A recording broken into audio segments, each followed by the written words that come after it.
வந்தே மாதரம்.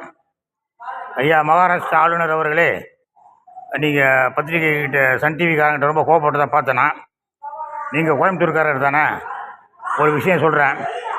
2009 அரசு cable corporation சொத்தை damage பண்ணிட்டாங்க சன் டிவிக்காரங்க. சுமங்கலி கேபிள் விஷன் 300 கோடி இழப்பு அப்படின்னு சொல்லி உமாசங்கர் ஐஏஎஸ் அறிக்கை கொடுத்தாரு. அதாவது கேபிள் கார்பரேஷனுடைய இதெல்லாம் வெட்டி 24 எஃப்ஐஆர் போட்டாங்க கோயம்புத்தூரில். அந்த எஃப்ஐஆர்லாம் அப்படியே பேசாமல் இருக்குது. 2009 இப்போ மங்களம் பாடிருப்பாங்க வச்சுக்கிடுங்க, இல்லை ஸ்டே வாங்கியிருப்பானுங்க. நீங்கள் கோயம்புத்தூர்காரர் என்ற முறையிலும் அங்கே இப்போ கவர்னராக ஒரு ஆளுநராக ஒரு மாநிலத்துக்கு ஆளுநராக இருக்கிறீங்க. இவனுக்கு இந்த ஒன்றியம் பேசுகிறது உங்களுக்கு பயங்கர கோபம் வருது.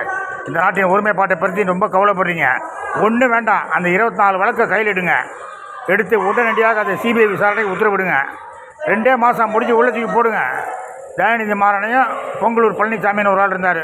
உமாசங்கர் ஐஏஎஸ் அப்படியே சொல்லியிருக்கா தன் அறிக்கையில், இருவரையும் குண்டர் தடுப்பு சட்டத்தில் போடுறோம்னு. அதை செய்யுங்க. அதை செஞ்சீங்கன்னா ஒன்றியமாவது வெங்காயமாவது கலகலத்து போயிடுவானுங்க. ஊழலை ஒழிப்போம், தேசத்தை காப்போம். ஜெய் ஹிந்த்.